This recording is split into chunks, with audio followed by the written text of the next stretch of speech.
এপাশে গতকাল 23শে জুন মঙ্গলবার ইরানের প্রেসিডেন্ট পাকিস্তান সফরে গিয়েছিলেন। তারাও কিন্তু বসে নেই। তারা পাকিস্তানের সাথে কৌশলগত এবং নিরাপত্তা বিষয় নিয়ে গভীর আলোচনা করেছেন এবং ধারণা করা হচ্ছে খুব অল্প সময়ের ভেতরে চীন এবং রাশিয়ার সাথে যেমন ইরানের কৌশলগত সামরিক চুক্তি আছে, তেমনি পাকিস্তানের সাথে সামরিক চুক্তি হতে যাচ্ছে।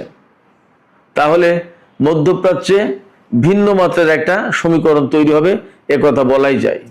এদিকে ডোনাল্ড ট্রাম্প বারবার বলছেন হরমুজ প্রণালী কন্ট্রোল করতে পারবে না ইরান এবং সেখানে কোনো টোল থাকবে না, কিন্তু ইরান বলছে হরমুজ প্রণালী তাদের নিয়ন্ত্রণে থাকবে এবং তারা এরই মধ্যে গতকাল 23শে জুন ওমানের সাথে এই বিষয়ে বিস্তারিত আলোচনা করেছেন এবং ওমান ও ইরান যৌথ বিবৃতি প্রকাশ করেছে তারা কিভাবে হরমুজ প্রণালী কন্ট্রোল করবে, কিভাবে হরমুজ প্রণালী থেকে টোল আদায় করবে, এই সমস্ত বিষয় নিয়ে বিস্তারিত আলোচনা হয়েছে। নীতিগতভাবে তারা একমত হয়েছেন। সেক্ষেত্রে অবশ্যই বলা যাচ্ছে মধ্যপ্রাচ্যের পরিস্থিতি আমেরিকার চাওয়া পাওয়ার বাইরেই অনেক কিছু চলে যাচ্ছে। সুপ্রিয় দর্শক, এই বিষয়গুলো নিয়ে আলোচনা করব।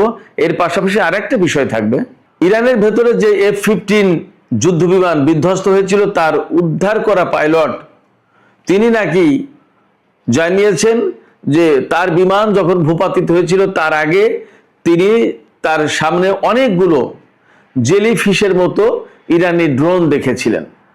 তারপরে আর কি হয়েছে তিনি বাদবাকি জানেন না। যা হোক, আশা করি এই আলোচনাগুলো আপনাদের ভালো লাগবে।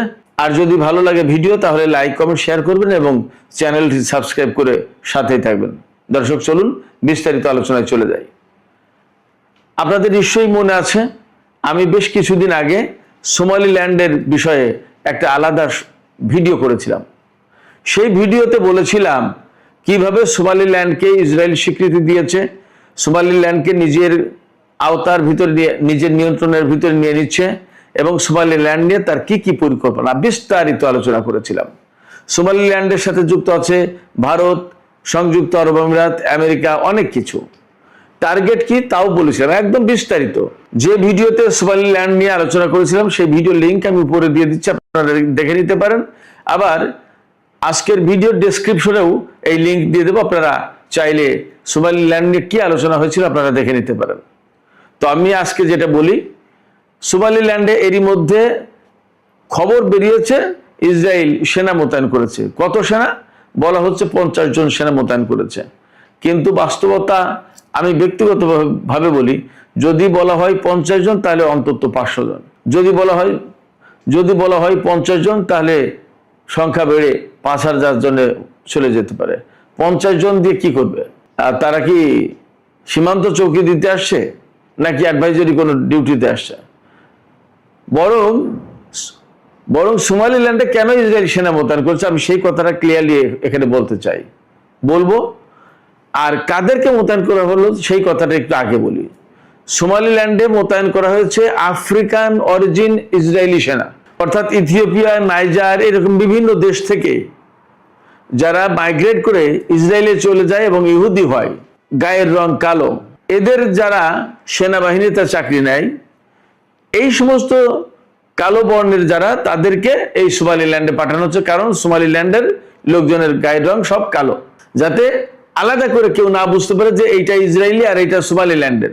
সোমালিল্যান্ডে যখন ইসরায়েলি সেনা মোতায়েন করছে, সোমালিল্যান্ডের সকল সরকারের অনুমোদন নিয়ে এই মোতায়েনটা হয়েছে, কিন্তু সেখানকার জনগণ কি চাইছে সেটাও একটা দেখার ব্যাপার। এবং সেখানে কিন্তু হয়তো ইসরায়েল বিরোধী কোনো শক্তি যদি সোমালিল্যান্ডের ভেতরে ঢুকে ইসরায়েলি সেনাদের বিরুদ্ধে কোনো তৎপরতা চালাতে চায়, তাহলে সহজেই ইসরায়েলিদের সাধারণ গায়ের রং যেটা ফর্সা, এই ফর্সা গায়ের রং ওলা সেনা মোতায়েন করলে সহজেই চেনা যাবে যে এটা ইসরায়েলের আর এটা সোমালিল্যান্ডের। এই জন্য সোমালিল্যান্ডের মানুষের চেহারা যেমন, গায়ের রং যেমন, তেমন চেহারা তেমন গায়ের রং কালো, এইরকম লোকজনকে ইসরায়েলি সেনাবাহিনীর সদস্য হিসেবে মোতায়েন করছে। পলিসি, তাদের বুদ্ধি এবং চালাকিটা দেখুন। এখন প্রশ্ন হচ্ছে, এই প্রসঙ্গে আমি আরো কিছু কথা জানাই। সোমালিল্যান্ডের প্রেসিডেন্ট হচ্ছে মুসলমান, নাম আব্দুর রহমান। এই 1-1.5 সপ্তাহ আগে তিনি ইসরায়েল সফর করে এসেছেন এবং সোমালিল্যান্ডকে স্বীকৃতি দেওয়া পৃথিবীর একমাত্র দেশ হচ্ছে ইসরায়েল। সোমালিল্যান্ড কোথা থেকে আসলো? আমরা সবাই জানি সোমালিয়া। সোমালিয়া একটা আফ্রিকার দেশ। এই আফ্রিকার একটা অংশ, একেবারে সোমালিয়া হচ্ছে ভারত মহাসাগরের উপকূল জুড়ে লম্বা একটা দেশ, একদম লোহিত সাগরের কোণা পর্যন্ত চলে এসেছে। বাবাল মান্দেব প্রণালীর কোণা পর্যন্ত এই সোমালিয়ার ভূখণ্ড। সেখান থেকে বামে একটু সিংহের মতো লম্বা করে চলে গেল আরো পশ্চিম দিকে। এই যে লম্বা করে সিংহের মতো যে চলে গেল, এই অংশটাই হচ্ছে এখন সোমালিল্যান্ড। সোমালিয়া থেকে এটাকে বিচ্ছিন্ন করা হয়েছে। এখানকার জনসংখ্যা 63 লাখ, আয়তন 1,37,000 বর্গ কিলোমিটার। তো এই সোমালিল্যান্ডের অবস্থান কোথায়? একদম লোহিত সাগরের কুল ঘেঁষে। মূল টার্গেটটা কি? ইসরায়েল কেন তাকে স্বীকৃতি দিচ্ছে এবং অর্থ করি এত এত সুবিধা, তার সাথে এত ঘনিষ্ঠ সম্পর্ক কেন করছে? মূল টার্গেট হচ্ছে ইসরায়েল সেই জর্ডানের ওপাশে মিশরের কাছে অনেক দূর। সেখান থেকে এই বাবাল মান্দেব প্রণালী, ভারত মহাসাগর, ইরান, ইয়েমেন, এই দিকটা কন্ট্রোল করা কঠিন। আপনারা সবাই জানেন গাজা এবং লেবানন যুদ্ধের সময় কিন্তু ইয়েমেনের যোদ্ধারা ইসরায়েলের বিরুদ্ধে ব্যাপকভাবে লড়াই করেছে, অনেক গুরুত্বপূর্ণ ভূমিকা পালন করেছে। সেই ইয়েমেনের বিরুদ্ধে যদি ইসরায়েলকে কার্যকর ব্যবস্থা নিতে হয়, তাহলে এই সোমালিল্যান্ডে যদি তাদের অবস্থান থাকে সহজ। সোমালিল্যান্ডের অপোজিটেই আপনার ইয়েমেন। লোহিত সাগরের দক্ষিণ পাড়ে হচ্ছে সোমালিল্যান্ড, লোহিত সাগরের উত্তর পাড়ে হচ্ছে ইয়েমেন। তো এই বাবাল মান্দেব প্রণালী, ভারত মহাসাগর, লোহিত সাগর, এগুলো খুবই গুরুত্বপূর্ণ মধ্যপ্রাচ্যের যে ভূ রাজনীতি এবং চলমান সংঘাত তাতে। হরমুজ প্রণালী যেমন বন্ধ করে দিলে বিশ্বের তেল প্রবাহ বন্ধ হয়ে যায়, বিশ্বের গুরুত্বপূর্ণ বাণিজ্য বন্ধ হয়ে যায়, তেমনি বাবাল মান্দেব প্রণালী বন্ধ করে দিলে ভারত মহাসাগরে আসা, সুয়েজ খাল থেকে লোহিত সাগরে ভারত মহাসাগরে আসা খুব কঠিন। আবার ভারত মহাসাগর থেকে বাবাল মান্দেব প্রণালী হয়ে লোহিত সাগর হয়ে সুয়েজ খাল দিয়ে আটলান্টিক মহাসাগরে যাওয়া কঠিন। তার মানে বাবাল মান্দেব প্রণালী হরমুজ প্রণালীর মতোই আর একটা গুরুত্বপূর্ণ প্রণালী। এই প্রণালীর গুরুত্বপূর্ণ কন্ট্রোল হচ্ছে আপনার ইয়েমেনের হুতিদের হাতে। হরমুজ প্রণালী ইরানের হাতে, বাবাল মান্দেব প্রণালী হুতিদের হাতে, কার্যত দুটো ইরানের কন্ট্রোলে। এই জায়গা থেকে বাবাল মান্দেব প্রণালীকে, লোহিত সাগরকে মুক্ত রাখার জন্য ইসরায়েল সোমালিল্যান্ডে সেনা মোতায়েন করলো। মূল টার্গেট হচ্ছে এটা। এছাড়া ইরানের সাথে যে সংঘর্ষ, সেই সময় কিন্তু সোমালিল্যান্ডের বিমান ঘাঁটি, সেনা ঘাঁটি ব্যবহার করেছে ইসরায়েল। খবরগুলো খুব তখন ফ্ল্যাশ হয়নি। আমি এ প্রসঙ্গে একটা ভিডিওতে কথা বলেছিলাম। সেই সোমালিল্যান্ডে এখন আনুষ্ঠানিকভাবে বা সরকারিভাবে অনুমোদন নিয়ে সেনা মোতায়েন করছে ইসরায়েল। টার্গেট ইয়েমেনের হুতি এবং ইরান। তার মানে মধ্যপ্রাচ্যে আবার নতুন এবং চূড়ান্ত একটা খেলায় লিপ্ত হতে যাচ্ছে ইসরায়েল। মোটামুটি ভাবে তাদের আচার আচরণ, কর্মকাণ্ড, ভাবসাব দেখে মোটামুটি পরিষ্কার বোঝা যাচ্ছে। এই জায়গায় ইরান কি করবে, মধ্যপ্রাচ্যের যে সমস্ত দেশ ইসরায়েল বিরোধী তারা কি করবে, সেটা কিন্তু একটা গুরুত্বপূর্ণ এবং বড় প্রশ্ন।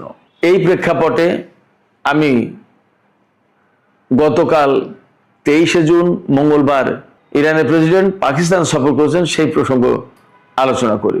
ইরানের প্রেসিডেন্ট মাসুদ পেজেশকিয়ান পাকিস্তান সফরে গেছেন, গতকাল একদিনের সফর করেছেন এবং তিনি সেখানে কতটা গুরুত্বপূর্ণ অতিথি হিসেবে সম্মান অভ্যর্থনা পেয়েছেন সেটা আমরা গণমাধ্যমের কল্যাণে কম বেশি দেখেছি।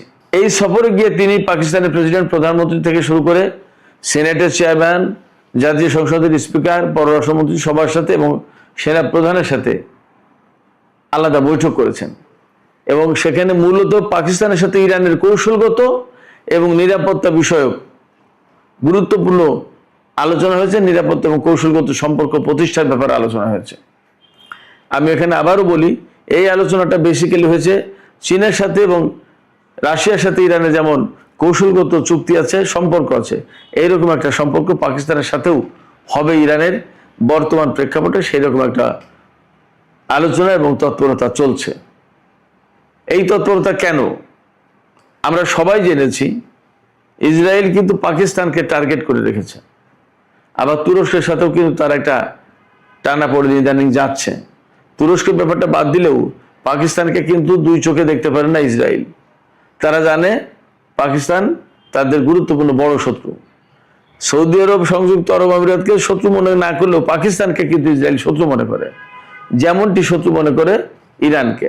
এইরকম একটা জায়গা থেকে যখন ইসরায়েল পাকিস্তান বিরোধী অবস্থান করছে, জোট গঠন করছে ভারত, আমেরিকা, সংযুক্ত আরব আমিরাত এদের সাথে মিলে, তখন ইরান এবং পাকিস্তান কিন্তু একটা জোট হতে যাচ্ছে এবং মূল টার্গেট ইসরায়েল।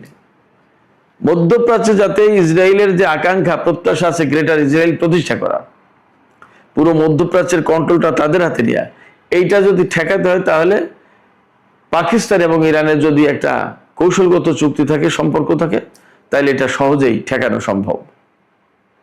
এই জায়গা থেকে পাকিস্তান এবং ইরান কিন্তু আলোচনা করছে বলে আমরা আশা করতে পারি, ধারণা করতে পারি। এই জায়গায় কাতারের সাথে, সৌদি আরবের সাথে পাকিস্তান এবং ইরানের সম্পর্কটা কিরকম হবে সেটা একটা গুরুত্বপূর্ণ ব্যাপার। আমার বিশ্বাস যা পরিস্থিতি, যেভাবে যা তৎপরতা চলছে, তাতে খুব দ্রুতই আঞ্চলিক একটা আলাদা জোট গঠন করবে। ইসরায়েল যতই মধ্যপ্রাচ্যে তার পরিকল্পনা বাস্তবায়ন করার চেষ্টা করুক, এই জোট সেটা ঠেকিয়ে দেওয়ার চেষ্টা করবে, আমার কাছে তাই মনে হচ্ছে। এদিকে মার্কিন প্রেসিডেন্ট ডোনাল্ড ট্রাম্প বারবার যে কথা বলছেন তা নিয়ে কিন্তু বিরাট একটা অনিশ্চয়তা দেখা দিয়েছে। সেই অনিশ্চয়তাটা কি? আমেরিকা এবং ইরানের ভেতর যে সমঝোতা হয়েছে সেই সমঝোতা বাস্তবায়ন করা যাবে কিনা, এই সমঝোতা বাস্তবায়নের ভিত্তিতে ইরানের সাথে আমেরিকার চূড়ান্ত চুক্তি হবে কিনা। মার্কিন প্রেসিডেন্ট ডোনাল্ড ট্রাম্প দুটো ব্যাপারে ভিন্ন কথা বলছেন। ইরান যা বলছেন তার সাথে মিলছে না। ডোনাল্ড ট্রাম্প বলছেন যে ইরানের পরমাণু কর্মসূচি পরিদর্শন করার জন্য ইরান আন্তর্জাতিক পর্যবেক্ষকদের ইরানে ঢুকতে দেওয়ার ব্যাপারে রাজি হয়েছে। ইরান বলছে এই নিয়ে কোনো আলোচনাই হয়নি। এটা গেল একটা দিক। আর একটা দিক হচ্ছে হরমুজ প্রণালী। ইরান বলছে যে এই 60 দিন পরে ইরান কন্ট্রোল করবে এবং সেখান থেকে একটা ফি নেবে। আমেরিকা বলছে কোনো ফি থাকবে না, যদি টোল নিতে হয় তাহলে আমেরিকা নেবে। যাই হোক, তো অথচ গতকাল ইরানের প্রতিনিধি দল, স্পিকার বাকের কলিবাব এবং পররাষ্ট্রমন্ত্রী আব্বাস আরাকচি সহ বেশ কিছু কর্মকর্তা, ইরানি কর্মকর্তা ওমান সফর করেছেন এবং ওমানের সুলতানের সাথে, ওমানের পররাষ্ট্রমন্ত্রীর সাথে তাদের বৈঠক হয়েছে। বৈঠকের পর যৌথ বিবৃতি দেওয়া হয়েছে। বিবৃতিতে এই হরমুজ প্রণালী কিভাবে কন্ট্রোল করবে, কিভাবে কি করা হবে না হবে, এই সম্পর্কে বেশ কিছু বিষয়, তথ্য তুলে ধরা হয়েছে যৌথ বিবৃতিতে, সংবাদ সম্মেলনে। সেখানে বলা হয়েছে যে ইরান এবং ওমান এই হরমুজ প্রণালী কন্ট্রোল করবে। এই কন্ট্রোল করার ক্ষেত্রে কি কি করবে এই ব্যাপারে তাদের ভিতরে আলোচনা হয়েছে এবং তারা একমত হয়েছে অনেক কিছুতে। কেমন? তাহলে ডোনাল্ড ট্রাম্প বলছে যে এটা কন্ট্রোল ইরানে থাকবে না, একদম আগের মতো মুক্ত থাকবে, আর ইরান ওমান বলছে যে না, তারা কন্ট্রোল করবে। তাহলে তো দুই পক্ষের কথা দুই রকম হলো। আসলে বাস্তবতা কি এবং এই ঘটনায় কি দুই পক্ষের ভেতরে আবার ফাটল ধরবে এবং চুক্তি এবং সমঝোতা কি ভেঙে যাবে, এই প্রশ্ন কিন্তু আসছে। সুপ্রিয় দর্শক, শেষ পর্যায়ে একটা গুরুত্বপূর্ণ বিষয় নিয়ে আলোচনা করি, বেশ ইন্টারেস্টিং বটে। আমরা সবাই জানি এই যে গত 40 দিনে যে যুদ্ধটা হয়ে গেল, এই যুদ্ধের সময় ইরানের ভেতরে, ইরানের খুজাস্তান প্রদেশে একটা মার্কিন F-15 যুদ্ধ বিমান বিধ্বস্ত হয়েছিল। এই যুদ্ধ বিমানের পাইলটকে উদ্ধারের নামে অনেক ঘটনা ঘটেছে। ওই যুদ্ধ বিমানে একজন পাইলট এবং একজন গানম্যান ছিল। গানম্যান মানে ওয়েপন অফিসার। তো পাইলটকে উদ্ধার করা হয়েছে বলছে, আমেরিকা দাবি করছে, আসলে তাকে কোনোদিন পর্যন্ত দেখায়নি, কোনো কিছু না। এখন খবর এসেছে যে সেই পাইলট নাকি বলেছেন যে বিমান বিধ্বস্ত হওয়ার আগে তিনি জেলিফিশের মতো ড্রোন দেখেছিলেন। ইরান যে ড্রোন পাঠিয়েছে সেই ড্রোন জেলিফিশের মতো এরকম করতে করতে করতে করতে আসে। সেই ড্রোন পাইলট বলছেন যে একটা বড় ড্রোন দেখছি, তার সাথে তার নিচে অনেকগুলো ড্রোন, ছোট ছোট ড্রোন ঝুলেছিল এবং পায়ের মধ্যে দেখা ছিল, মনে হচ্ছিল জেলিফিশের পা। যাই হোক, এই ঘটনায় মার্কিন গোয়েন্দারা অবাক হয়ে যাচ্ছেন, বিস্মিত হচ্ছেন। তারা বলছেন যে জেলিফিশের মতো ড্রোন কিভাবে সম্ভব, এটা কি দেখলো আমাদের এই পাইলট? নাকি তিনি যুদ্ধ পরিস্থিতিতে বিপদে পড়ে আসলে উল্টাপাল্টা কিছু দেখেছে, ভুল বলছে? এখন একটা কল্পিত কোনো চিত্র, ছবি তিনি বর্ণনা করছেন কিনা। আবার গোয়েন্দারা বলছেন এটাও যে এই রকম যদি কোনো ড্রোনের কথা থেকে থাকে তাহলে আমাদের কাছে তো এইরকম কোনো খবর নেই। ইরানের হাতে কি কি ড্রোন আছে এর খোঁজ খবর তো আমাদের কম বেশি সব আছে, কিন্তু এই রকম নতুন কোনো ড্রোনের খবর তো আমাদের কাছে নেই, তথ্য নেই। তাহলে কি ইরান নতুন কোনো প্রযুক্তি ওই সময় টেস্ট করলো? এই প্রশ্ন আসছে। আসলে কি হয়েছে হয়তো আরো কিছুদিন পরে জানা যাবে। হয়তো ইরানের পক্ষ থেকে এড়িয়ে কোনো বক্তব্য দেওয়া হবে, অথবা ওই পাইলট অথবা আমেরিকার গোয়েন্দারা আরো কিছু বলবেন। আমরা সে পর্যন্ত অপেক্ষা করি। তবে একথা ঠিক যে ড্রোন শিল্পে পৃথিবীতে ইরান যে কতটা এগিয়েছে তা আমরা কম বেশি বুঝতে পারছি। সেক্ষেত্রে ইরানের ড্রোন শিল্প আমেরিকার জন্য, ইসরায়েলের জন্য একটা বড় আতঙ্কের কারণ হয়ে উঠেছে, তাতে কোনো সন্দেহ নেই। আর যদি এই সত্যি সত্যি জেলিফিশের মতো কোনো ড্রোনের অস্তিত্ব থেকে থাকে ইরানের সামরিক ভান্ডারে, তাহলে তা ইরানকে যেমন শক্তিশালী করবে, তেমনি তার শত্রুপক্ষকে ভীষণ আতঙ্কগ্রস্ত করে তুলবে, এটাও ঠিক। সুপ্রিয় দর্শক, এখনকার আলোচনা শেষ করতে চাই এখানেই। যাওয়ার আগে আমি আপনাদের কাছে প্রশ্ন করতে চাই সোমালিল্যান্ড সম্পর্কে। এই যে একটা মুসলিম ভূখণ্ড, সেখানে ইসরায়েলি সেনা মোতায়েন করলো এবং মূলত ইয়েমেন আর ইরানের মতো দেশকে তারা ইয়েমেন আর ইরানের মতো দেশকে তারা মোকাবেলা করতে চায়। এই মুসলিম ভূখণ্ড ব্যবহার করে ইসরায়েল যে তৎপরতা চালাচ্ছে, আপনারা বিষয়টিকে কিভাবে দেখছেন? আপনাদের মতামত কমেন্টে জানাতে পারেন। আর ভিডিও ভালো লাগলে লাইক কমেন্ট শেয়ার করবেন এবং চ্যানেলটি সাবস্ক্রাইব করে সাথেই থাকবেন। দর্শক, এখনকার আলোচনা এখানেই শেষ করছি। আপনারা সবাই ভালো থাকুন। আল্লাহ হাফেজ।